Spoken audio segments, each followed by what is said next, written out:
everybody, to this colloquium of the Institute for Ethics in AI here at Oxford. And our topic for today is The Age of AI and Our Human Future, which is a new book by Henry Kissinger, Eric Schmidt, and Daniel Huttenlocher, who is our special guest speaker today. And I should say my name is John Tasulis. I'm the director of the Institute. Dan is the inaugural dean of the MIT Schwarzman College of Computing. Previously, he was the founding dean and vice provost of Cornell Tech, and his own area of academic expertise is computer science. Now, in recent times, there have been many books that have been published intended for a wide readership discussing the human significance of AI. This book, I think, is one of the best. It is in many ways an exhilarating read because it shows how the challenges posed by the rapid development of artificial intelligence are ultimately deeply philosophical in nature about the nature of the world and humans' place in it, yet at the same time immensely practical, even matters of life and death, as the chapters on AI-assisted defense systems make clear. Now, according to the authors of the book, humans have traditionally employed two modes of understanding the world, through the exercise of reason and through reliance on faith. The profound dislocation in our sense of the world and place in it, wrought by AI, is that it has now added, according to the authors, a new third way of knowing the world. And here I quote from the book. They say, "We may comfort ourselves by repeating that AI is artificial, that it has not or cannot match our conscious experience of reality. But when we encounter some of AI's achievements, logical feats, technical breakthroughs, strategic insights, and sophisticated management of large, complex systems, it is evident that we are in the presence of another experience of reality by another sophisticated entity," unquote.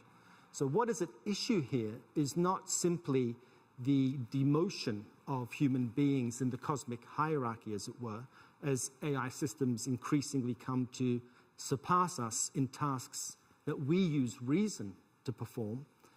There is insult added to this injury by the fact that such systems are often fundamentally inscrutable to us, yielding their impressive results by means of a logic that, as the authors put it, is beyond the present scope of human reason. Now, faced with this epoch-making situation, the authors stress the need to reflect on the values we should want AI systems to serve, something, of course, that is music to the ears of the Institute for Ethics in AI and all its members. The authors make various interesting observations and recommendations about specific areas of concern, such as the avoidance of an AI arms race and the regulation of global network platforms, which I'm sure our commentators will discuss.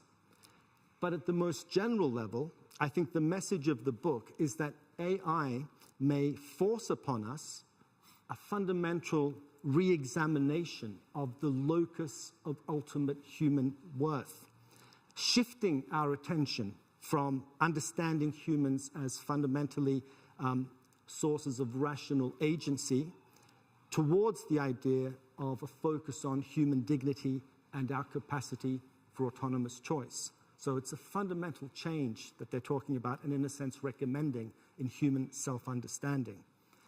And part of that shift of focus from reason to dignity and autonomy is the author's insistence on the need to come to informed individual and collective decisions about, quote, which aspects of life to reserve for human intelligence and which to turn over to AI or human-AI collaboration.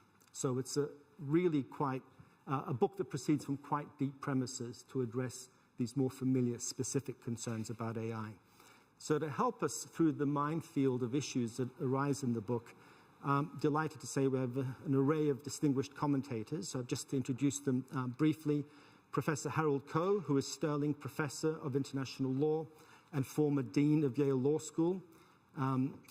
He is a leading international lawyer, and he was, among other roles, legal advisor to the US Secretary of State Hillary Clinton and is currently a senior advisor to the current Secretary of State, Antony Blinken. Marietta Schaake, who is hopefully joining us virtually. She is a former Dutch member of the European Parliament and currently currently International Policy Director at Stanford University's Cyber Policy Center. We also have Professor Alison Noble, who is the Technikos Professor of Biomedical Engineering at the Institute of Biomedical Engineering, University of Oxford, and she's also a very valued member of the Institute's Steering Committee. And last but not least, Professor Sir Nigel Shadbolt, who is Principal of Jesus College, Oxford, and Professorial Research Fellow in Computing Science at the University of Oxford. His vision was integral to the creation of the Institute, and he currently serves as the chair of our steering committee. So what I'm going to do is ask Dan to give us an introduction to the book. We will then have the commentators give us a brief comment on the book from their particular perspective, and we will throw it open to Q&A, including questions from our online audience. So Dan, if I can ask you to come and tell us about the book. Thank you.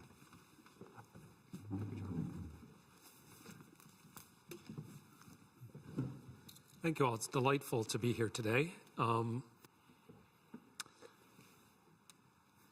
My attempt today will be not to necessarily regurgitate what's in the book, but to talk a little bit about some of the thinking that I and some others have been doing. I want to, at the beginning, just say that the book is co-authored with Henry Kissinger and Eric Schmidt, and the three of us take responsibility for what we wrote. But by no means do my co-authors take responsibility for what I say. So the rise of AI, and this is something we say in the book, we see as something that has a broad implications for human affairs, that we now have machines that do things that are characteristic of things that only humans have traditionally been able to do. And I'm particularly interested in thinking about, and it's something we discuss quite in the book, as computers become partners rather than tools, as computers help us derive insights and innovations that have eluded humanity often for centuries, it's hard to think of them in the same way as the kind of computational tools that we become used to. And in fact, we know so little about where AI is taking us today that I think if there's one point in the book and point in what my remarks today, it's that AI is happening and is going to happen. But where it takes us is up to all of us. And we really need to be thinking about this in a way that transcends much more, not only than the people developing AI, but also transcends more than individual disciplines or individual types of perspectives thinking about AI alone. It really takes bringing people together. So one question that I get a lot is about defining AI, and I did want to make a couple of comments on that because I think it's very important with respect to the book. We sort of slightly duck that question in the book, but only because it's hard, and I'm not sure I have anything to say that I'd put in writing yet. But I think that one thing that to me is fundamentally very important here is that what AI does is actually more important than how it does it, but much of our conversation today is about the how and not about the what. We tend to be focused not just in the technological community, but more generally in the nature of the how. In fact, if you look at the draft EU regulations on AI, they make a lot of reference to fairly specific technological aspects of artificial intelligence. But those things are changing very rapidly, and what matters much more, and I think we need to all think more about, is how the behaviors of AI matter to us. And if you go back to the 1950s, to the age of Turing and Newell and Simon and others, in fact, they were much more focused on the manifestation than on the mechanism. But we've sort of moved more towards the mechanism and towards mechanistic thinking. And you'll see, even having said that, I will talk about mechanism. It's not that we should be devoid of mechanism, but rather that just like we can't get in each other's heads, it's not necessarily, and yet we know a lot about how humans can and should interact with one another. We're not going to get inside the quote-unquote head of AI either. So I think it's important to define AI in terms of behaviors and in terms of the capabilities that it has to have human-like intelligent behaviors. As we see AI being used today, those are things about prediction, recommendation, decision-making at a level that we would conventionally associate with human beings. And I think three characteristics that are very important there and that are different from computing traditionally are that human intelligence tends to be imprecise. In fact, precision is not something we're all that good at. We use computers for precision a lot and have for a long time. So human intelligence tends to be imprecise, adaptive, and to have emergent outcomes. And those are all characteristics that we don't tend to think of in computing historically. I also want to just touch on the testability of whether something's a human-level intelligent behavior. Because I think people often get trapped in the literal notion of a Turing test, which is that you present something to somebody and they're supposed to decide, is it a human or is it a machine that's sort of behind the magic screen. And I've always thought of the Turing test as much more conceptual than literal. This is not about literally about a literal test, but actually more about how to think about the differences between more calculational computing and computing that produces more imprecise, emergent, and adaptive outcomes. And I think what we're seeing right now is a huge change with machine learning in the nature of AI. So algorithms and software are extremely precise, the things that human beings are not necessarily so good at. And they also reflect a lot of human expertise. Machine learning also has a lot of human expertise in it. It is software. It is algorithms. But the precision in machine learning is in how the learning is done, not in what is learned. So machine learning can learn things that are imprecise, emergent, and adaptive, even though as human beings writing algorithms, if we're encoding the knowledge directly in the algorithm, it generally will tend to have the precision of the other algorithmic things that we know. But if what we're encoding in the algorithm is how to learn, then it can learn things that are emergent, that are unexpected, that do adapt to the world around us in ways that the designer of the algorithm didn't necessarily expect. And I think when we think about impacts on people, it's extremely important to think about these capabilities and these learned capabilities together with intended use and, most importantly, the degree to which those capabilities and that intended use align or fail to align with our expectations of what it should be doing. And something that I think is very important for all of us to remember here is that any technology, but I think it's particularly evident with AI, simultaneously has both positive and negative impacts. And our objectives are to manage the negative and to take advantage of the positive as much as we possibly can and to anticipate and help prevent the negative.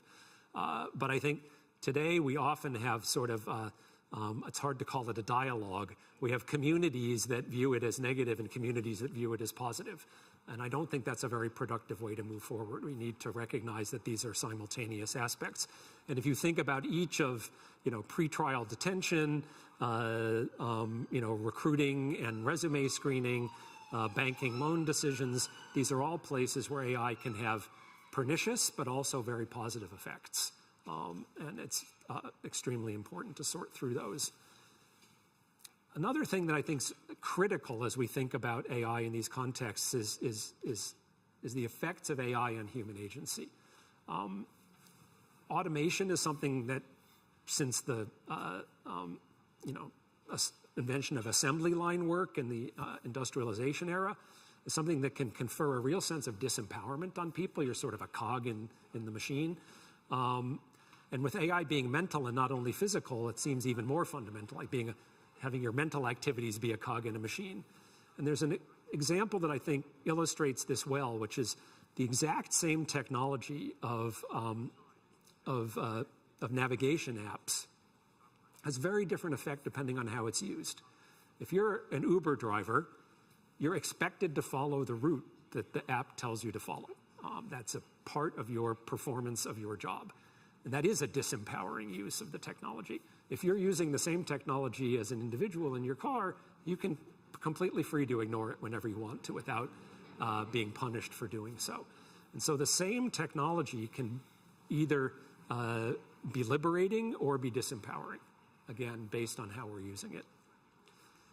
I think it's also important when we're thinking about AI to recognize that much of human behavior, even things that we would call maybe intelligent human behavior, reflect more than intelligence specifically, right? Intention, motivation, emotion, faith, intuition, etc. Those are not actually aspects today of what artificial intelligence embodies in any effective way that you would call human level. So the predictions and recommendations and decisions that AI is making actually lack these aspects of humanity.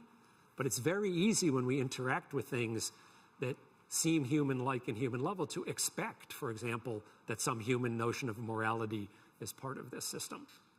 But it isn't. And worse than that, AI may appear to exhibit those things because it may have learned various correlates or surface characteristics of morality or emotion or motivation. And so it almost takes a deliberate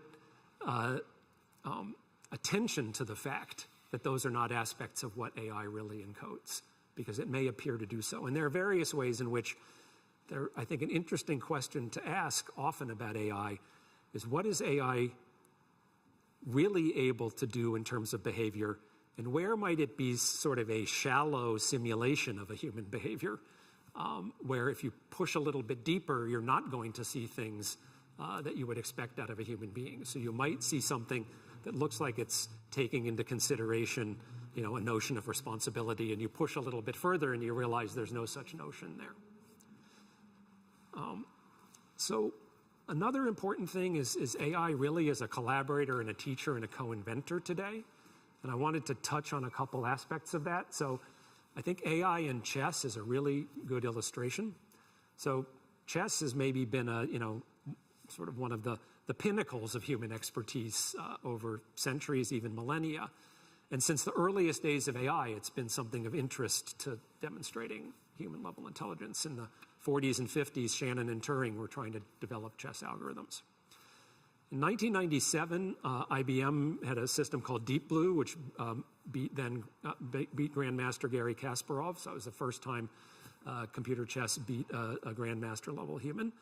But what's really interesting is that since that time, up until 2018, while the computer chess was better, no human wanted to play against it. It was mechanistic. It was not an interesting gameplay. And with AlphaZero, developed by DeepMind, it not only just cleared the field in the computer chess arena, it didn't play like a computer. And it also didn't play like a human in ways that actually were quite interesting to human chess experts. So AlphaZero, unlike previous chess programs, learned chess by playing against itself, something called reinforcement learning. Earlier computer chess had basically made use of extensive study of previously played games by humans. But in learning from self-play, it learned quite different strategies and style. And in fact, Kasparov, when he first saw it, said, "Chess has been shaken to its roots," but then commented, "It doesn't mean life is over." And in fact, it's meant the opposite for chess experts. Experts are learning a different nature of the game of chess than people had discovered alone in centuries of playing chess, which I think is a really good illustration of what we're seeing and going to see elsewhere, which is that AI with machine learning can reveal things about the world that humans have not discovered. And I'm not going to say humans can't discover. I'm a computer scientist without some mathematical proof. I don't believe in can't. But centuries of effort and no outcome. It's certainly going to change many aspects of our lives. And this is very different from as I said before, not only the rote calculation of traditional algorithms, but even the tools we're used to, things like microscopes and telescopes. This is getting at the nature of what it is that we understand about the world, not the tools that help us understand the world. And so Kasparov had, again, a couple interesting things to say about the way that AlphaZero played, ways that did not look at all like this sort of endless dry maneuvering of computers playing chess. But the statement that really caught my eye is, and partly because I hugely agree with part of it, and partly because a piece of it shows not quite an understanding of how machine learning works, but he said, programs usually reflect priorities and prejudices of programmers, which I agree, because when you're directly encoding human knowledge, that happens. Even if inadvertently, you're encoding your understanding of that human understanding in an algorithm. And then he says, but AlphaZero programs itself, which is not quite the case, and I think it's important to just come back to that more. I would say that its style reflects the truth, because there was no human being sort of biasing it towards its understanding. And one of the things we talk about quite a bit in the book that to me is particularly both interesting. I'm a scientist. Scientific discovery is very important to me. And when we have things that can discover things about the nature of truth that humans alone wouldn't see, that's just amazing as a scientist. But I think it's important to recognize that AlphaZero does not program itself. It learns on its own. But the context of that learning is created by humans. So it's not that it could, program itself sort of gives you the notion that it could program itself to do anything. After all, a human can program a computer to do anything. And that's not actually the structure of machine learning. Within the domain of chess, it can learn things that are adaptive and emergent, that were not anticipated by the person writing the machine learning algorithm, because the algorithm, what the human's doing is saying, this is how you should learn, not this is what you should learn. And so the what can be very different from the mechanism. So in scientific discovery, Science Magazine has a breakthrough of the year every year, the 2021 breakthrough. And they don't usually pick computer science type things for breakthroughs. It's more the biological sciences. Was the ability to predict the 3D structure of any protein from its sequence of amino acids. And this is something that had been articulated in a Nobel Prize speech in 1972. It's another thing that had been the subject for many decades, not many centuries, as with chess, of human experts working on.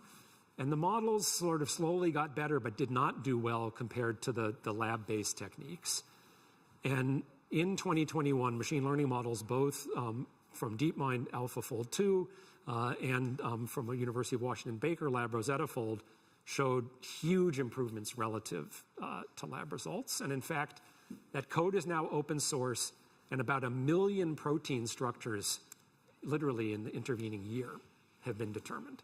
And at the pace at which proteins were measured manually, we're talking centuries of work without huge change.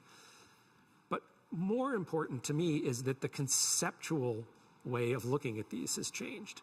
Because in fact, when you are focused on protein structure alone is not the end game here. What's really the end game is how proteins interact with each other, because it's protein-protein interaction that governs function. But because proteins are these three-dimensional objects, if you don't know the structure, that's sort of a prerequisite to trying to figure out how they interact. Just the sequence data doesn't tell you much. But that was just a sub-step. And what's interesting is that now the same techniques that are being used to recover structure of single proteins can also be used to recover structure of protein complexes. And so the concept had been measure the structure in the laboratory, and now with the structures, we'll worry about how do we dock them. Well, when you're recovering the structure computationally, you just recover the structure of the complex instead of an individual protein. So it's a whole different way of conceptualizing looking at protein-protein interaction. And again, this is the kind of thing that can be uncovered with AI, a different way of looking at problems. And so this gets us to the fact that I think, AI is an inventor, right? Certainly not all collaborators are co-inventors. In fact, patent law in most countries has a threshold for inventorship. It has to make a conceptual contribution. Somebody can't just sort of be working in the laboratory. But interesting, in most countries, and certainly in the US, it's been explicitly stated, and being human. There have been cases that have come forward, and the courts have decided, no, the law is clearly writing about human beings, not about machines. But this may lead us to a really paradoxical place where the human sort of becomes an inventor by default. If the AI is really doing the invention, but it needs a human collaborator and co-inventor, then why don't I set up a place where there's just a bunch of amazing AIs working on things, and I'm sort of a, kind of semi-mediocre scientist, but I'm going to do enough to be a co-inventor on all of these things. So you can get to really paradoxical places in the current setup. And I'm not saying the right answer here is to treat AIs as inventors either. It's just that these are the kinds of changes that we need to be thinking about that are there and somewhat surprising. So I also wanted to just touch for a moment on a little bit more about machine learning models, because I think in understanding, so this is where I'm contradicting the beginning where I said it's the what, not the how. But there's a little bit of the how that I think is very important to the what. So at a high level, you can think about machine learning models. Again, this is in terms of what they can do. So discriminative models can basically be used for decisions, predictions, problems like that. So, taking a street scene and finding all the people and the cars and everything else. Another class of models are what are called generative models, and they generate examples. So given an input, instead of going and saying, here are all the cars and trucks, take a picture of the courtyard here and find a bunch of other possible courtyards out there. Or synthesize courtyards that never existed. Have a sort of abstract representation space where you learn something about how all these photos of courtyards work together. And so then I can ask things like, show me the MIT Great Dome made of Lego. But there's no such thing out there. And so, but you can get a construction of that. Because in this latent space, it can combine these concepts. So these generative models have come to the forefront of a lot of machine learning lately, and that's why I think it's important to spend a moment or two on them. There's a particular type called transformers. You can think of them as translators. They translate from one domain to another. Much of the early work here happened in language translation from one language to another. And then they started to be using other kinds of translation problems, like translating from the first few words you typed to the whole query that you intended. And if you type at a search engine like Google and you start typing and it types a completion, it's exactly these kinds of transformers that are doing that prediction. And these models have gotten bigger and bigger. So Google's most recent model that was just released a few weeks ago is about 500 billion parameters, representing essentially every internet scale corpus of text. And these models learn very general sort of representation of language with the intention that those can then be used as a base model to rapidly train on a specific task. So here's an example. You can have this Google Palm base model, and then you can show it, say, 4 or 5 proverbs. And then it can do things like this. Vanessa spent lots of years helping out on weekends at the local garden center for homeless aid. Recently, when she lost her job, the center was ready to offer her a new job right away. Which of the following proverbs best apply to this situation? Curses like chickens come home to roost. Where there is smoke, there is fire. As you sow, so you shall reap. And correctly gets the third answer. And you can give it lots and lots of those things. And there are other problems like, logical orders in which things should happen. You feel thirsty, then you open the water bottle, then you drink the water, then you seal the water bottle. Again, with a handful of examples of logical order, these can do this. Quite amazing. And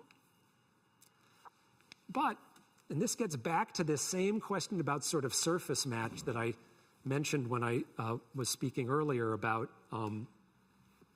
when things appear to show, when an AI appears to show morality or some other concept that might be reflected in language. So this language model has picked up certain correlates in the ways that we speak and communicate with each other that reflect morality.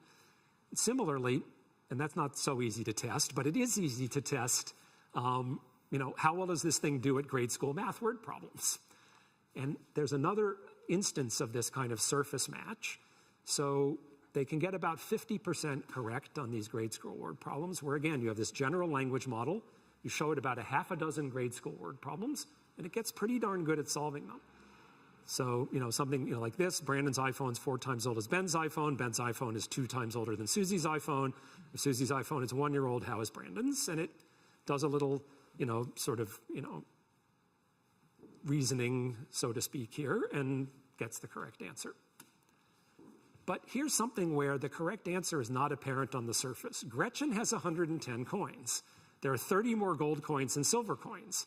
How many gold coins does Gretchen have? And it goes through a little bit of gobbledygook and says the answer is 30.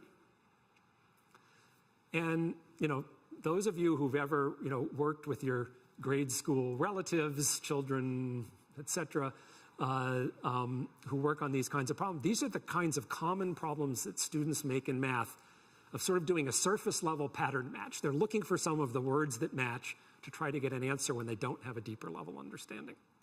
And in fact, the correct answer here is 40, because they're essentially, from a mathematical point of view, there are two simultaneous equations here you need to solve to get the answer. In grade school math, you haven't taught it that way, but that's what's going on underneath.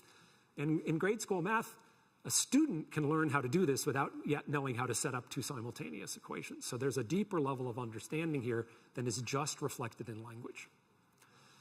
The other thing that I think you're going to see quite a bit about, so just in my closing example here, I wanted to show another type of transformer, which from OpenAI called DALL-E 2. This is getting a lot of play right now because it can create original and very realistic looking images, and often sort of, artistic seeming images just from text. So this is a transformer from text to images, and it can combine all kinds of concepts. The one on the left here, a mad scientist dancing with his AI in a thunderstorm, I just typed that at DALL-E to see what it would do. The one on the right is an example that is out there in the press quite a bit. Teddy bears mixing sparkling chemicals as mad scientists in a steampunk style, and you can find a number of these out there. These language models are not generally accessible to the public right now. I've accessed via some people I know there, but you can see that these are at one level very interesting and impressive, and yet at another level, when you think about the grade school math problem example, it's an interesting question about what are they capturing. So we're now living in a world where these technology, and these things are changing at just an unbelievably fast rate, and it's getting faster.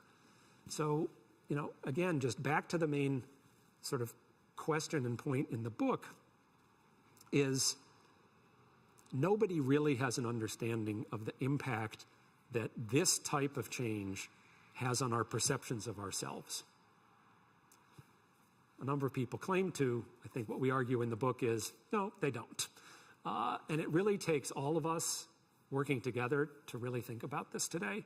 And so hopefully, what we talk about here today, what's in the book, gets you and a wider range of people with very broad interests and expertise really working together on these problems and getting beyond the sort of surface level in them. So thank you.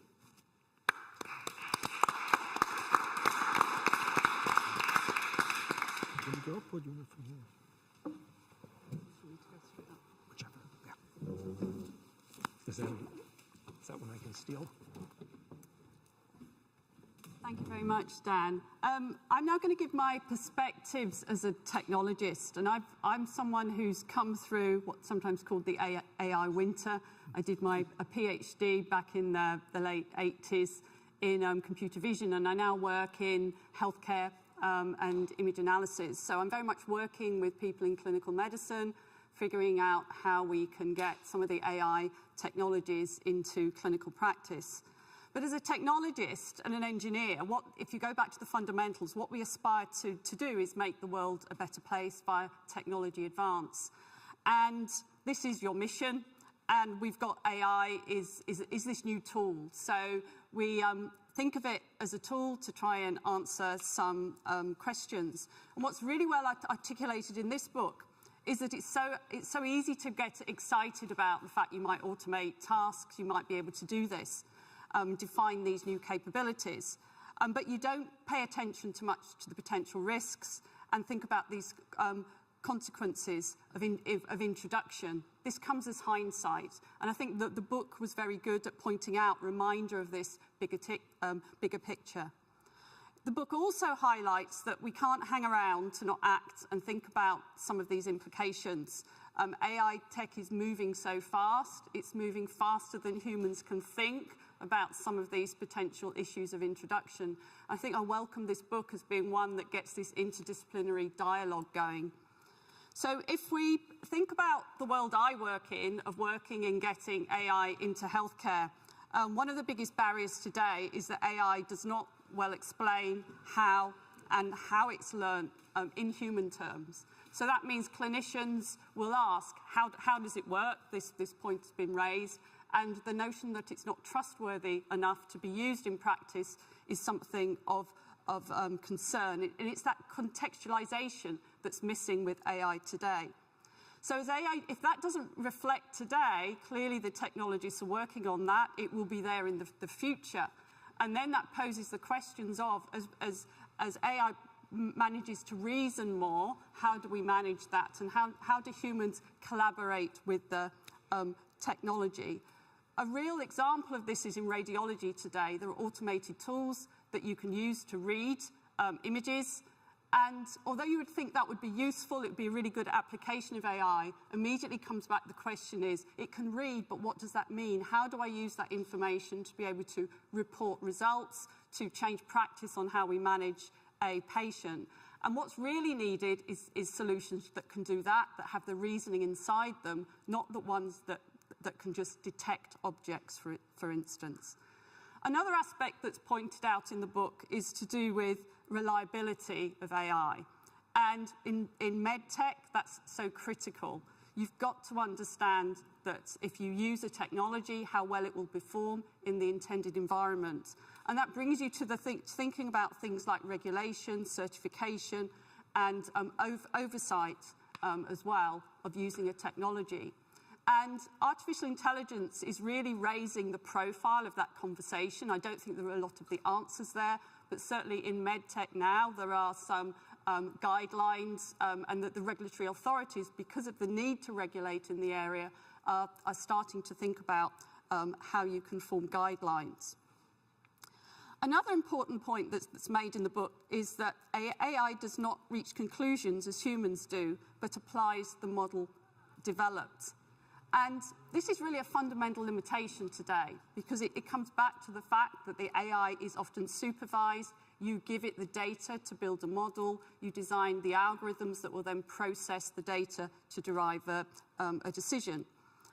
And the question then comes is, how good an approximation is that model to model the problem that you're trying to model in the real world? Does a solution have to be 100% accurate, for example? Often humans demand that. They want the computer models to be perfect, when in fact humans are not perfect themselves. So how do we manage that trade-off? In healthcare, this is really important. Doctors do not always make perfect decisions. So how do we learn to introduce a technology where the expectations of it can be higher than we actually expect of management of patients today? And these are questions certainly medicine's going to need to tackle. It's going to need to be able to understand how it trusts technology and how it introduces it, sometimes when you actually don't understand how good a human is at a given task. I think the other thing that healthcare offers as a domain of application of AI is that we talk about human and computer or human and AI interactions, but you have two types of human when you deal with healthcare. You have the doctor, the clinical professional, and you also have the patient. And their expectations and their trust in AI can be very different. And we've also got to understand the implications of that in designing technologies to make them acceptable. Now to some more general points. When I looked at the book, I think I was personally interested in particularly the issues of balancing human judgment and AI-driven automation, and how we can introduce AI to support human judgment. I think we have very little understanding of this today, and I think this is very much this interdisciplinary area where we need to understand where is the balance between the two. And then my final point is that it takes me out of being a technologist to who I am today. I'm a technologist. My goal is to advance healthcare decision-making. I'm an academic, where research is driven by human curiosity today. As an educator, where learning has until recently been via books, seminars, very much human-human interaction, and as a parent with teenage daughters who themselves are going through experiencing how artificial intelligence is being used, educates them. The chapter 6 in this book looks at AI and human identity, and this is perhaps the most thought-provoking thing to reflect on. In all those 4 hats I talked about, AI is having different, the interaction with humans is different, and I think we don't really understand where we will settle in the balance being able to work with the new technology. And children's learning is also changing. I observe this as a parent. You might worry about it as a parent too, is how will their brains and the way that their own intelligence be different from previous generations? And how will we find the right balance? What will the human intelligence mean in the future? It's probably not negative. I think it will just be different. And on that point, I'll finish. Thank you. Thanks, Alison. Thank you.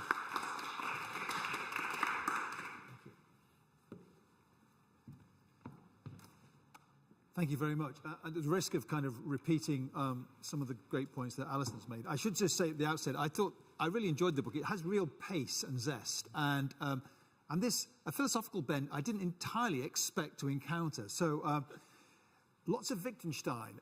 Wittgenstein was a very interesting philosopher in that he started his journey convinced that the world would submit to a logical, rational calculus.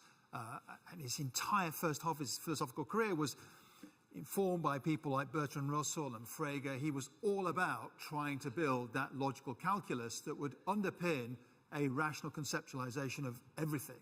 And what you couldn't describe in that way was, for him, nonsense, literally. Of course, in his later work, he became much more nuanced and reflected on what couldn't be understood unless you were a member of a form of life, an embodied human being with a set of values in a society, an embedding that is massively contextualized. And again, many of the interesting points that were coming out in the book touched on this notion of his idea around language and family resemblances. So I'll circle back to that. For myself, I started off in artificial intelligence decades ago. At the dawn, well, not dawn at all. I mean, it'd been around for a number of decades even then. Good old-fashioned AI was very much committed to a symbolic view of the discipline. There has always been, though, a thread of work which thought to imagine what the opportunities around sub-symbolic computation might be, or massively statistically driven computation. One of the interesting facets, of course, about our symbolic approach, everything from the original Newtonian revolution and earlier Aristotelian work that's referenced in the book, is that we conceptualize the world. We break it into ontologies and taxonomies, and that's regularization of the world was an important tool. The next step, of course, was to apply rules of deduction and rational calculus to that. That took us a very long way in understanding a world. And the interesting question, I think, for me, is that how do we balance off the clear insights that logical generative calculuses give us as explanation methods with this new breed of reasoning, of AI system? And again, the promise of all of the machines we now run these extraordinary models on was Turing's results around computability. And the construction of these extraordinary devices is based on logical transistors. So we've built a world that is based on symbolic computation and now strives to implement statistical methods at massive scale over vast amounts of data in really powerful ways. And it's this juxtaposition of these two ways of making sense of the world. In the 80s, there was considerable interest in the then very fashionable area of genetic algorithms, that you would look to biological evolution for powerful insights about how we were the existence proof that you could, through deep time, using Darwinian principles, evolve complex systems. What became very clear when you applied genetic algorithms to things like designing electrical circuits is the extraordinary ability of these algorithms to find perverse and completely unforeseen methods to exploit features in the design. material imperfections in electronic substrates that were used to amplify signals, all sorts of things that any designer could never have anticipated or predicted. And we're kind of in that world again, where the challenge is that the behaviors and output of these systems are truly extraordinary. We know they are discerning patterns, but for us, they can look extraordinarily emergent, surprising, and contingent. And how do we connect back again to this world of rational description, which we seem to use in much of what we do, in mathematics, in the way in which we reason about many aspects of our science? Where does systematic theory sit alongside these new classes of powerful AI system? So I enjoyed very much the way the book takes us on that journey.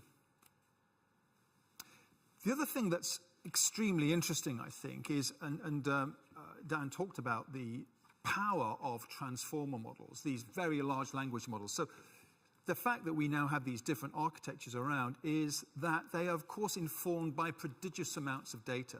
So one of my other interests is as chair and co-founder of the Open Data Institute, where one of our concerns is how we build equitable data landscapes, where the benefits of these huge developments in data architectures can be best, in a sense, understood as both a public and a private good. And one of the interesting things about these very large-scale models that we're talking about, we just heard mention of a 5 billion parameter model out of Google.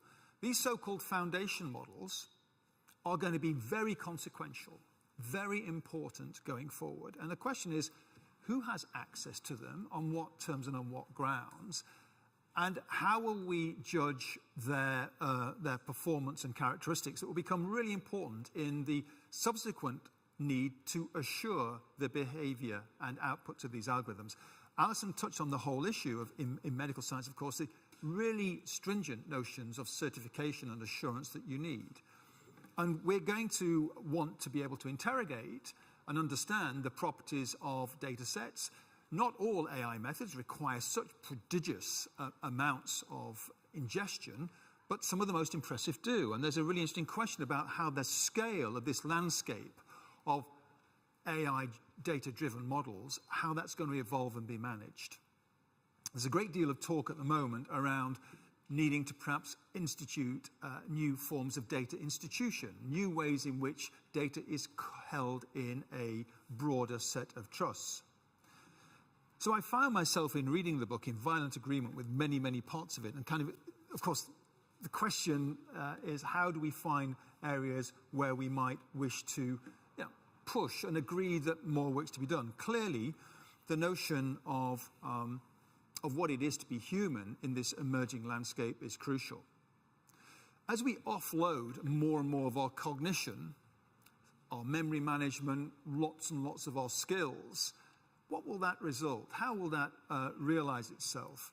A fascinating question to reflect is that as language models become so effective at translating between one language and another, will that actually promote linguistic diversity, in the sense that will the dominance of a English language speaking capability be required when you've got near real-time effective translation into your host language? Well, then the question arises, just how many languages are represented sufficiently in the data sets of the 6,000 languages on the planet to actually have a possibility of being realized in these new powerful AI services?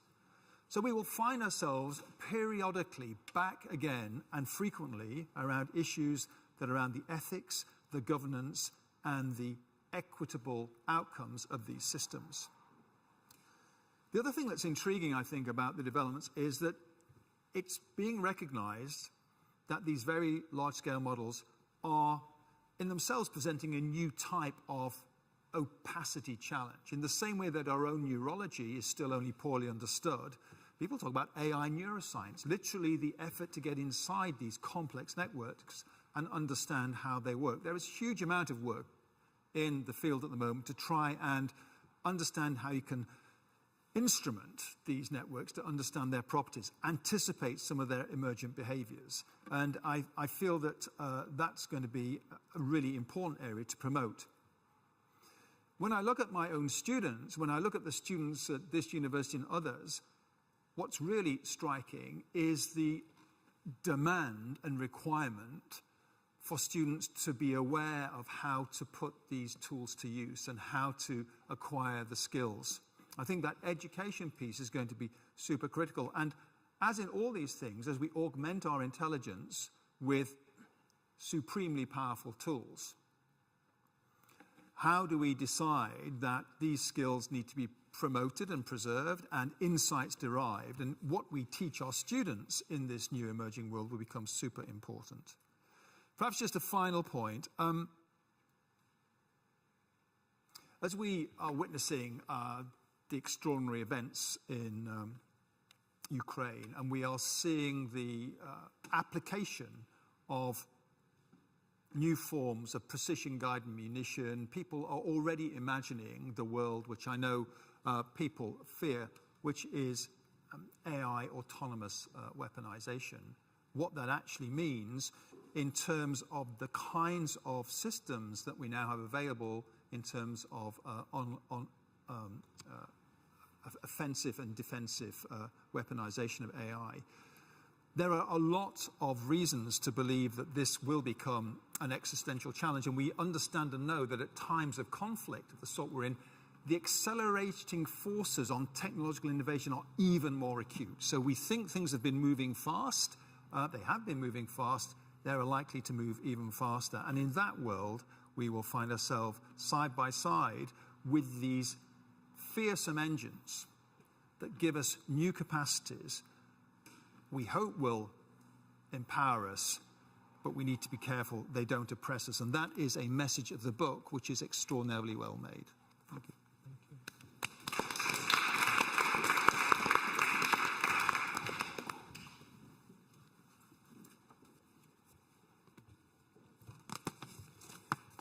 Let me jump off from Nigel's last comments and build on chapter 5 of Dan's fascinating book on the question, what does AI-enabled war look like? I'm an international lawyer. This has been a focus of my own work. And so let me just focus quickly on 3 areas: the technology, lawfulness, and the ethics.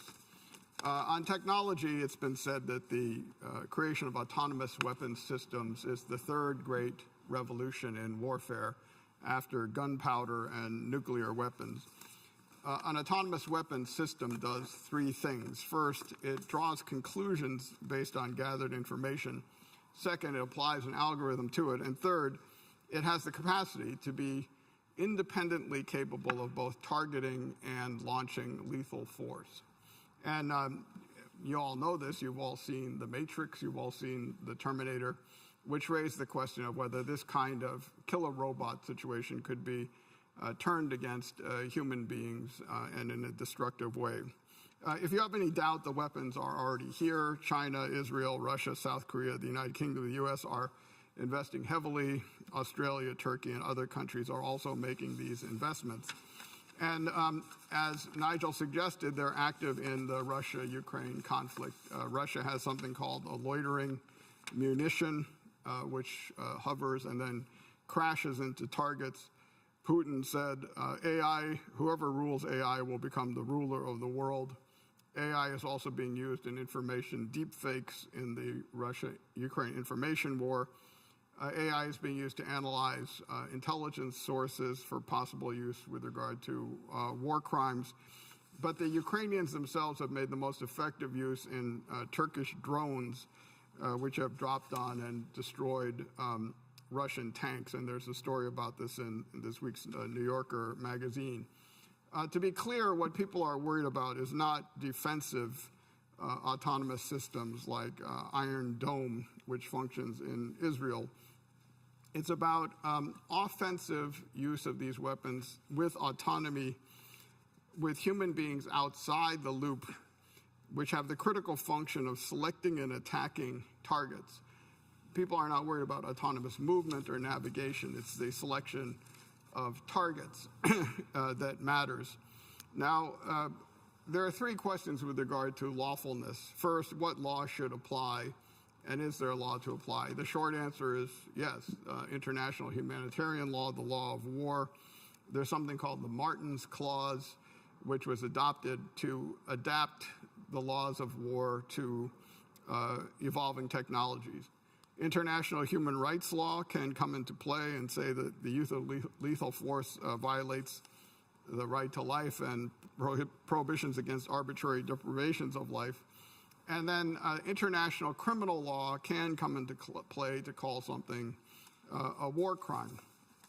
But you can see how hard it will eventually be to disentangle human responsibility in a criminal situation. You know, if somebody programs a computer that then acts autonomously and selects targets, how are you then going to actually make the necessary attribution of human criminal responsibility beyond a reasonable doubt to prosecute someone? What people are particularly worried about is that autonomous weapons cannot distinguish civilian from combatant targets, that they will be very weak with regard to evaluating what is a proportionate response, that they will not be able to limit human suffering for people who have already been injured and the like. So the question then is, where should this law be codified? And the current venue is something in Geneva called the CCW, the Conference on Conventional Weapons, which has addressed things like cluster munitions and binding lasers. They've been tackling the autonomous weapons issue for a number of years and agreed upon a number of general principles, which I think are generally pretty good and a good beginning. One is the concept of meaningful human control. Second, that human responsibility cannot be transferred to machines. Third, that human-machine interaction should ensure compliance with law. And fourth, that accountability requires operation of a system within a responsible chain of command.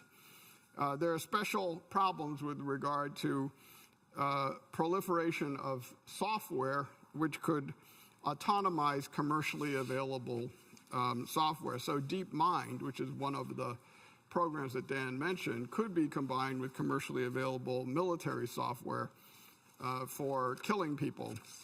One of the challenges then becomes, what kind of treaty are you going to want? The two particular models, both suggested by Dan's book, are a non-proliferation treaty, similar to a nuclear weapons, and then finally a prohibition scheme. Final question is the one of ethics, which is the one which is most relevant to John's center. And there, the ethical issues primarily result from the phenomenon that Dan discussed with regard to AlphaZero defeating Stockfish in chess. Obviously, there are many ways in which autonomous weapons can make war, quote, better. Autonomous weapons don't have a self-preservation instinct which allows people to shoot first or faster. They function without fatigue or boredom or stress. Once programmed, they can operate without communications. Autonomous weapons can access radioactive materials. They can obviously make targeting decisions that are complex faster. But the challenge will become when they start to balance complex ethical choices. And we have a model here with regard to driverless cars. Whose life should you value more, a passenger or a pedestrian? And if it turns out that the car is about to crash, should you favor one passenger life over 5 pedestrians who might be killed? This is a variant of the trolley problem. But if you didn't value the life of the passenger more, who would buy that car? Now, when you take it further, should there be a preference for sparing human over animal lives, sparing younger lives over older lives, healthy over unhealthy people, professionals over the homeless, animals over criminals, etc.? Who is the person who will play God? And you could take it even further.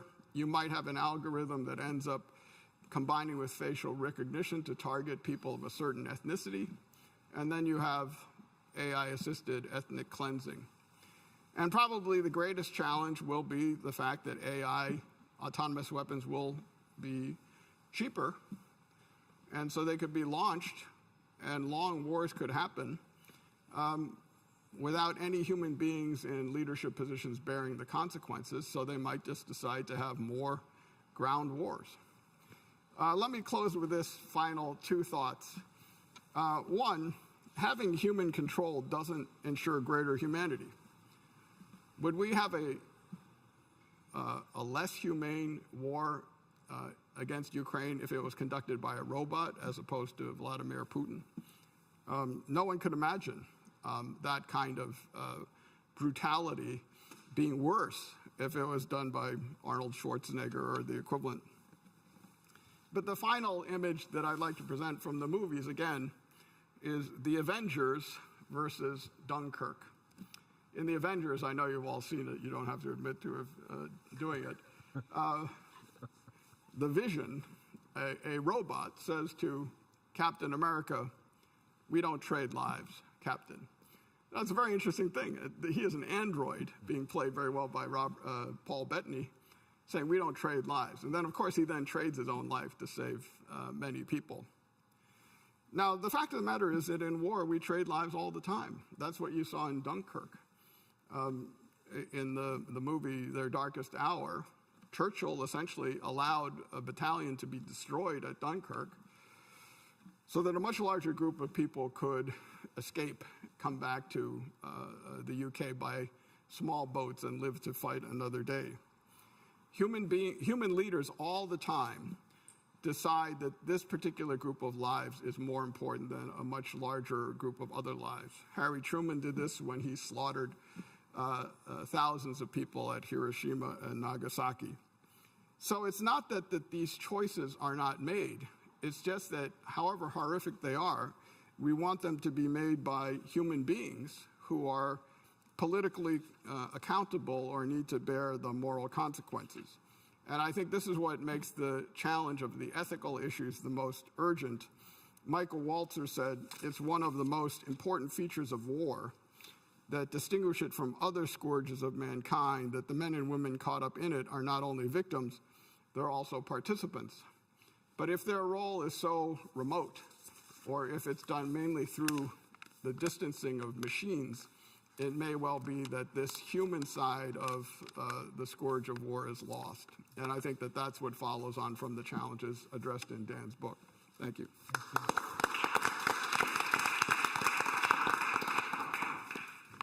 So sadly, our fourth commentator has had to drop out. Marietta was finding it just impossible to get adequate audio. So it's very disappointing for us, but we have three excellent sets of comments there.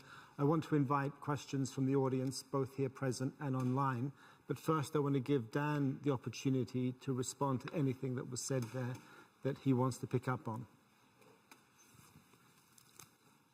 Well, there were so many good things said. It's hard, but one thing that I didn't mention before, but I've been thinking quite a bit about, which was one of the topics Allison raised, which is the question of sort of quote unquote explainability, and I'll put explainability in quotes, because I think as humans we're not always so great at explaining things. The line between rationalizing something and explaining it as a human is, and then when people say explainability in AI, they don't mean rationalizing it, they mean actually explaining it.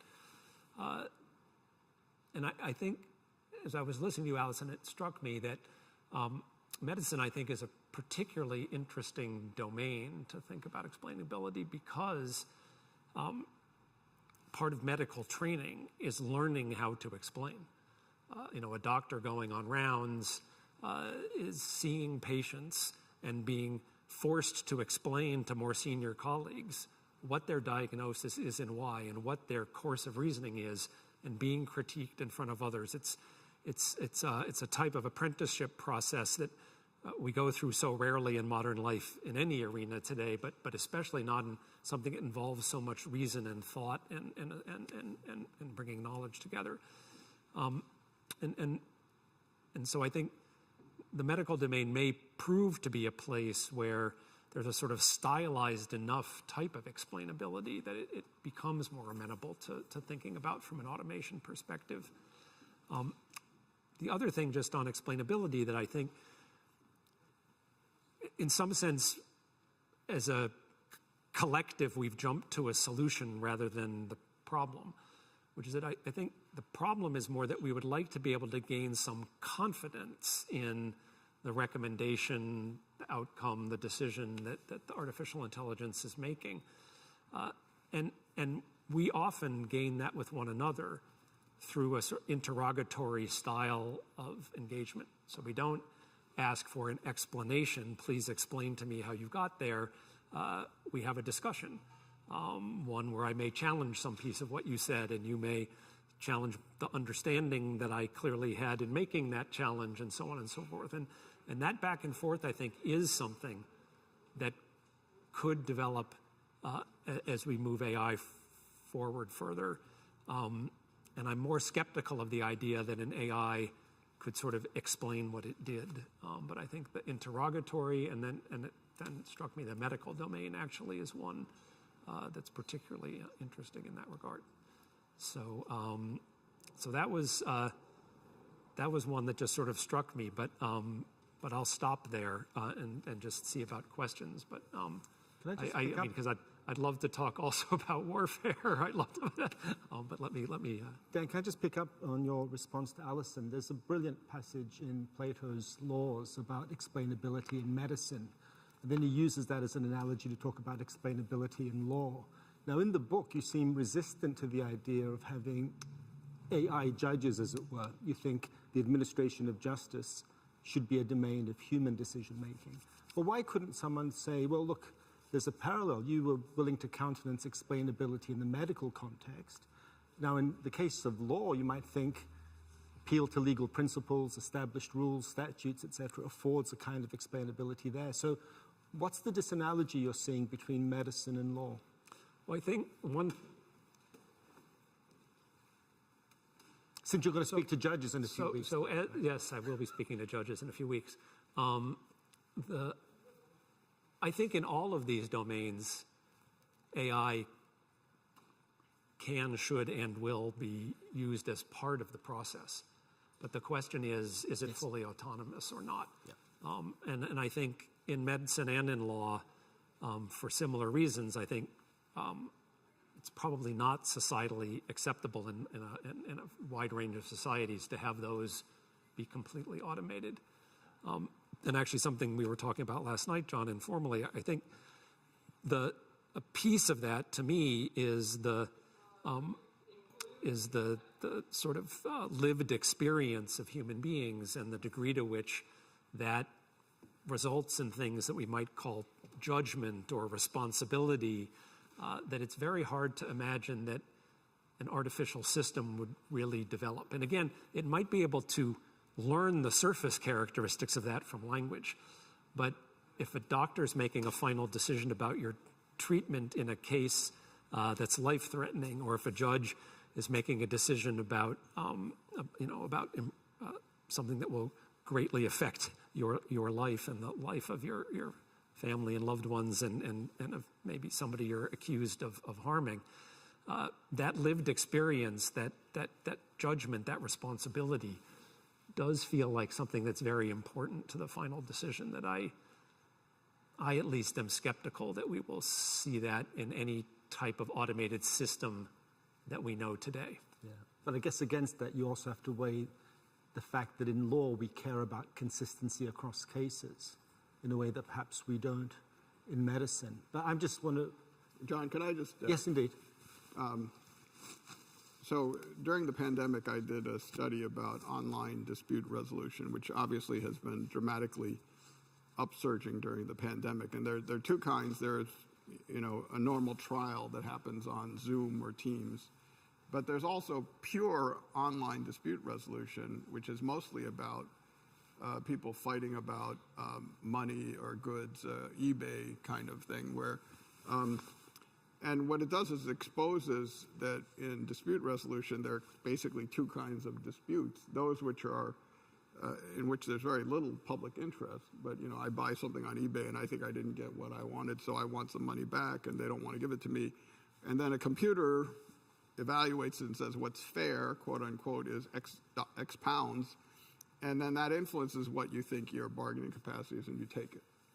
But obviously, there's a whole different set of issues about important issues of public law and norm enunciation. It's not just about about dispute resolution. And those are the kinds of things that are sort of ideal for human judgment. But there's a real danger, and people like Richard Susskind, who you've quoted, John, celebrate the role of online dispute resolution, but a lot of what's being discussed is computer judges for poor people and human judges for the rich and powerful, and that would be a kind of ghettoization that I think is very damaging and troubling to think about. So there's a question from Helene. So you could just introduce yourself and say the question. From Yale University. I have a question about creativity.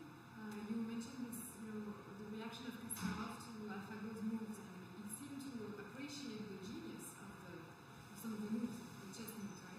So it looks as if we're facing maybe not quite a consciousness, but like a real capacity for creativity. But then you showed us some pictures of art, and those two, perhaps in particular, but in fact many that I've looked at when I use that transformer, are very disappointing. It's a mix of styles, none of them are coherent. The pictures are, the colors are pleasing to a human eye. So is it because it's been trained on so many pictures of low quality art that when it synthesizes and builds on what exists, it's basically bad art? Could it be one day capable of creating something that's like the next Matisse, or the next, something truly pleasing to a human eye, or is it too far? So let me just summarize for those listening online. Is AI potentially capable of real artistic creativity?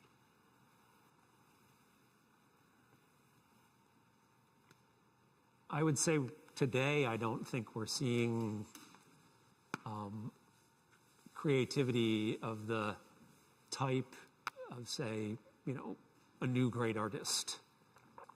I think we do see creativity in what I would almost call sort of compositionality, the ability to take things and combine them together in a novel way, which is another form of creativity. And certainly in the music arena, when you look at remixes, that is about compositional creativity. And I think to a large degree now, with the way these systems that can create visual forms work, they're translators, right? Translators from language into some language of visual form. And if you think about language in general, it's quite compositional in nature. So I think the whole structure of these systems right now is more about compositionality. And I think it remains an open question of whether we will be able to, and this is back to something I was saying before, is that, what the humans do is they create the system that learns, but not the learning outcomes. And these particular systems that learn, because they're doing translation from one domain to another, will then tend to reflect certain kinds of learning that which may not even be evident till we see what they're doing, but then you can say, oh yes, I can sort of see why this might be happening. So it's not that there couldn't be some other type of learning system that could, as you said, sort of produce the next Matisse. And I should just say as a footnote, if you, to Dali, say to do something in the style of Matisse, it will do a very good job of that. But of course, that's not the point you were getting at, which was, who would be the next artist of the modern age that you might recognize as an advance over today, as Matisse was an advance over that time, or that's why I took your question. But it remains to be determined whether we can formulate learning problems that would yield that or not. I think it's an unknown. Alison, Nigel, do you want to tackle this creativity question? Well, I come back to the issue, perhaps if you want to talk about creativity, I'm happy to.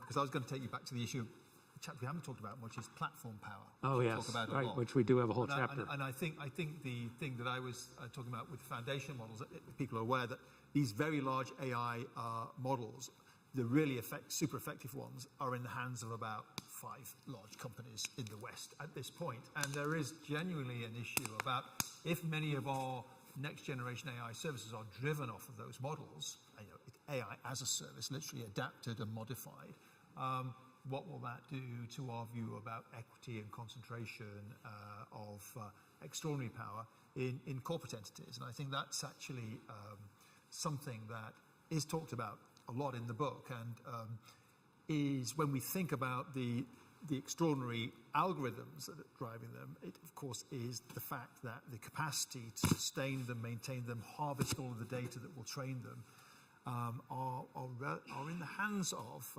relatively few corporations. I just hear more. Yeah, and I think there are reasons of cost and of expertise that will tend to favor large organizations.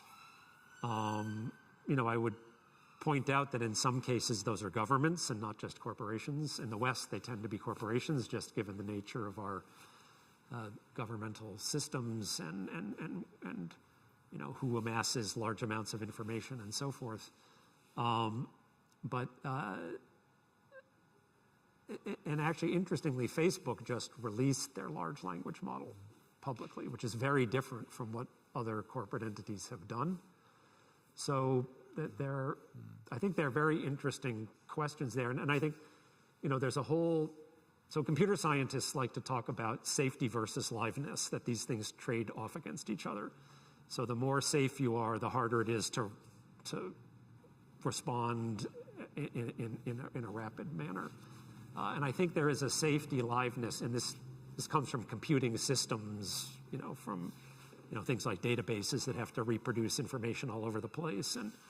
But I think there's an interesting safety liveness question around what you raised, which is that, okay, let's release this, but that raises safety questions.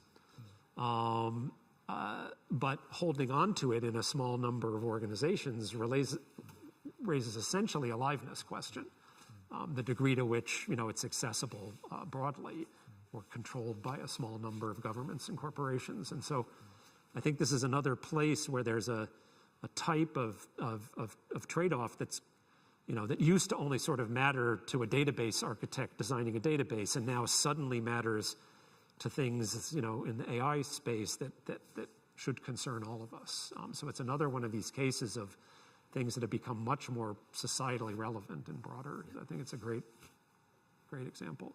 Mike? Very much enjoyed the presentation and all the responses. First, I just wanted to comment about surface level matching.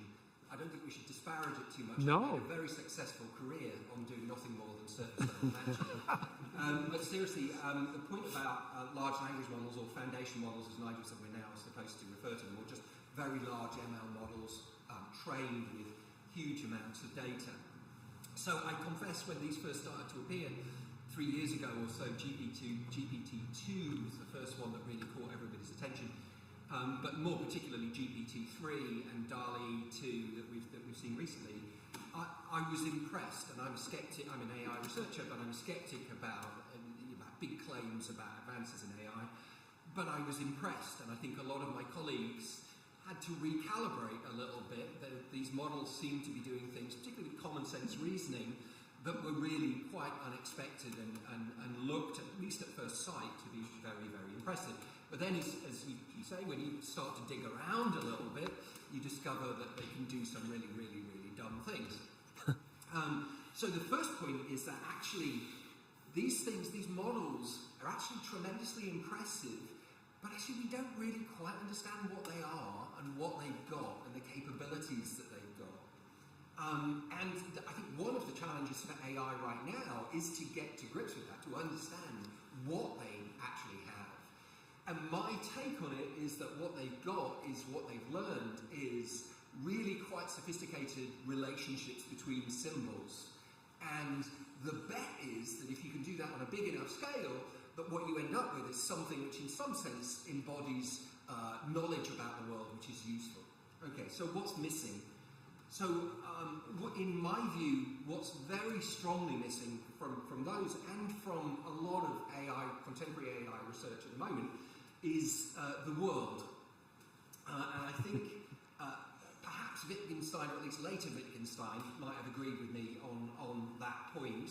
And what I mean by this is the following, and this is my standard example. I know Nigel's heard me say this before, but so apologies for those that have heard me come out with this example before. So when GPT-3 was trained by throwing the entirety of the World Wide Web and who knows whatever else, right? I mean, it read every omelette recipe, every essay on an omelette, absolutely everything to do with omelettes that's ever been written. It was thrown at it. So you could ask it to write an essay, at least a paragraph about omelettes, and it would come out with a beautiful essay about omelette. You could ask it what does an omelette taste like, and it would come out with some sort of semi-convincing answer. But what does it know about omelettes? Absolutely nothing. Yeah. These are symbols. You could change the word omelette to some random symbol and it would have learned exactly the same thing. When I talk about an omelette to you means every experience that you've ever had with an omelette in the world. You know, the nice omelette you had in some Paris restaurant to the really bad one you cooked yourself the other morning. And it's the world that gives those symbols that meaning. GPT-3 and all of those don't have that whatsoever. And I think there's a chasm right now between human intelligence, which we acquire through interacting with the world, partly as a function of millions of years of evolution, which equipped us to learn about our world, to learn about the physical world, and obtain common sense understanding of the physical world, and to experience things in the physical world, and models which are trained on vast numbers of symbols. And to come back to the creativity point, which is a very, very natural question to ask, when you look at the pictures, for example, that DALL-E 2 creates, some of them are certainly good enough that you could print posters of them, and they would be the kind of posters that you would buy in art shops. But all of the experience, all of the feeling is entirely on our end. It's you that's experiencing. It's not the machine that's understanding anything about the human condition. It's just doing it's just manipulating some symbols. So yeah. So I certainly didn't mean to say that. I didn't mean to discount the value of something that's a surface characteristic by any means, but rather to caution people not to read more into these things than is there. But that's a very important distinction. So let me. So I fundamentally agree that sort of grounding is extremely important, and grounding in behavior. But I'm not sure if this is going to be a controversial statement to you in regards to this or not. But much as a human being learns from experience, you could argue that these large language models are learning from human descriptions of experience.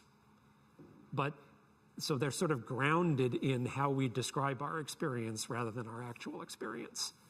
And if that is the case, if you sort of buy that, then I think there's an interesting question, which is, what is the relative value of grounding in our descriptions of our experience versus in our experience itself? And I don't think that we know that, but I think we are heading to a world with these models that we are going to be experiencing it a lot, and so that is the results of it. And so it's something we ought to think a little bit about. So I don't know if that's controversial or. I think the problem is that actually we don't quite know what we've got, and the question is, how much have we got? Exactly what are these beasts, and how far is that technique going to take us? And what's missing? And I think for me, what's missing from a lot of this is the world. I think it is very tempting when we see these to read an awful lot more into them. Exactly as you absolutely. Said, than is actually there.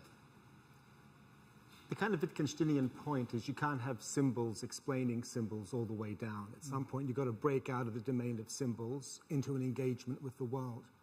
Why can't you do that with an AI system with a robot attached that is out in the world doing stuff? So there's a big debate in AI about whether embodiment is essential or not.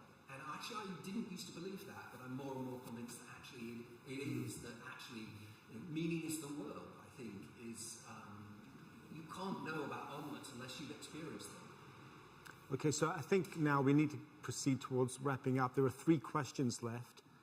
So there are 2 questions here and 1 question online. So I'm just going to ask Daniel and James, and then the question online. So if you could just ask the question as succinctly as possible, we'll collect the 3 of them, and then we'll end on that. So just to run with the omelette analogy, I suppose the question I would have is whether what matters, and talking as an economist here, whether what matters more is whether or not the machine understands what an omelette is or knows what an omelette is, or whether or not it makes a more delicious omelette than a human being. And in a sense, when we're thinking about the disruptive impact of AI, it seems to me that consequence, the outcome is almost more important. And the sort of interest in surface characteristics, while intellectually fascinating, is from a practical point of view sometimes a bit of a distraction. That's mine. James? So I was going to pick up on omelettes as well. I think it works quite really well with omelettes because we all have had omelettes. It's rooted in our visceral experience of a great omelette or whatever we think about it. But actually, it's not so great when if we're talking about, as human beings, we're talking about something we don't really know, is we privilege our sort of individual interactions with someone.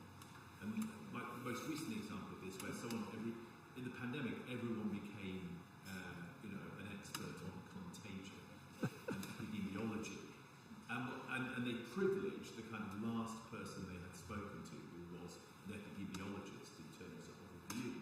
And so I think you could argue in a way that actually the AI might have a better view of the world than a human, where actually our experience is not really rooted in what we have personally learned, and we're just extrapolating from 1 or 2 conversations. And I'm going to add this question from David online. To what extent does it make sense to think about the ethics of AI per se, rather than of hybrid intelligence systems, which include both AI and animal cognition? Right, so there are 3 questions there, just for the whole panel. Does anyone want to pick up on any of those questions, respond, etc.? Well, I was going to make a comment on omelets, which is I'm obviously prescient because I had an omelet for lunch today. So, but that was your prep, right? But that wasn't a serious comment. So I do think that human and AI interaction is something that in the book we try very much to grapple with. I think that practically speaking, it's easier to come back to, as hard as it is, it's easier to come back to trying to understand the AI system than to understand the interaction of AI, which we don't understand well, with the interaction with human beings, which we also don't understand well. But that doesn't mean that the ultimate problem is not about the interaction of humans and AI. I think it is, but it's challenging to think about given our lack of understanding just of the AI systems themselves right now. I think just as a technologist, building on that, the biggest problem is you normally like to measure things, and we don't have good measures of that. And so until we can come up with ways to measure it, we haven't got that ability to have the language to describe it and maybe partition different types of technology into different ways. But that's very much the view I have as sort of an engineer, a computer scientist, is if we can measure things, we've got an opportunity much better to be able to think about, have we succeeded? How close are you to being able to get a capability? So that's something we need to progress. I think in the area of autonomous weapons, it's the ethics of programming, human programming, but the human beings will be asked to extensively program, and as time goes on, they will privilege a lot of different values over others. You see it now. Drones privilege targets, and if they kill them, then the assumption is that that person deserved to have been killed, because it's harder to make an assessment. Are they a combatant? Are they not a combatant? Are they a child or a small adult, and this kind of thing? And I think what's going to be complicated in a legal exercise, one of the very debates going on now is, what do you call a treaty about autonomous weapons? And those who favor the use of autonomous weapons want to call it laws, the law of autonomous weapons system. But the real reason for doing it is that if this treaty is concluded, people will say, well, that's lawful. When in fact, what they've done is imported into the law all kinds of value judgments about who they've privileged killing, and what kind of choices either are permitted or exempt anybody from legal responsibility. And that's, again, somebody who's may have never actually been in a war, making those decisions, and who will never stand for election, and who may feel no moral compunction about it when they go to church. Yeah. It's kind of issue of responsibility ultimately as a facet of judgment. Nigel, did you want to conclude with any thoughts? No, I just think it's interesting that we've come onto the issue of embodiment. I mean, I think what's fascinating about these massive models, these very high dimensional spaces that are being interrogated and represented, is that we feel in some sense they're very thinly embodied in the world, and that is actually gives us a remarkable sense of difference. But the opportunity that they're offering, and they're well made out in the book in terms of how they can amplify, accelerate scientific discovery in so many of these areas, it's just astonishing how fast these opportunities are now arising. And the question will be one of accountability and governance as much as anything. There'll be what counts as an explanation. When we talked about explanation, I'm reminded of a conversation I had recently with a very eminent lawyer who said, of course, I know judges, you said, who think of explanation of, reasons after the fact to kind of defend the decision they've taken. And actually, it's just what do we think the audience will bear? And we can often be over-impressed by the notion that the different styles of explanation will fit different contexts. And sometimes, even now, when we look at our explanation systems, we might be convinced because I'm presented with a use case that's similar to the case that I am, or that I'm given some kind of representation of the demography of decision-making, or that I'm given some other entirely different style of explanation. We have very different styles of what counts of plausible explanation. Great point. Fantastic. So I think we have to draw to a close there. So thank you so much, Dan, for this excellent book and for coming to discuss it with us. And can we also thank the panel as well? Thanks, everyone.